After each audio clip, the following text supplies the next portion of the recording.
அப்போ நமக்கு நியமித்த பாதையை டைவர்ட் பண்ணுறவன். சொல்லுங்க, நமக்கு ஒரு நோக்கத்தோட, நம்ம ஒரு திட்டத்தோட. அதனால தான் யார் சொல்றா?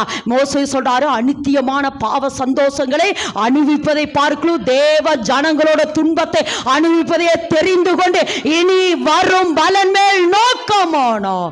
அப்போ இனி வரும் பலன் மேல நம்ம நோக்கமாய் போய்கொண்டிருக்கிற பொழுது நம்மளை டைவர்ட் பண்ற அல்லது வழிமறைக்கிற அல்லது நம்மளை மனமடி வாக்குற அல்லது தடை செய்கிறவன் யாராமா? இந்த அமலேக்கியன். இப்ப யாரை வழிமறிக்கிறான்? ஏசப்பாவை. அப்ப சொல்ல, ஏசப்பாவையே வழிமறிச்சான், ஆனா ஏசப்பா ஜெயித்தார். ஆமேன் என்று சொல்லாம என்னவாமா? ஏன்னா ஏசப்பாக்கு எந்த மாதிரி ஒரு சோதனை வந்துச்சோ அதே தான் ஏவாளுக்கும் வந்தது. ஏவாள் அதில் தோற்று போனா, ஆனால் ஏசப்பா ஜெயித்தார். ஆமேன் என்று சொல்லாம முதல்ல எதை காட்டி தான் சாத்தான் ஏவாளை டைவர்ட் பண்ணா?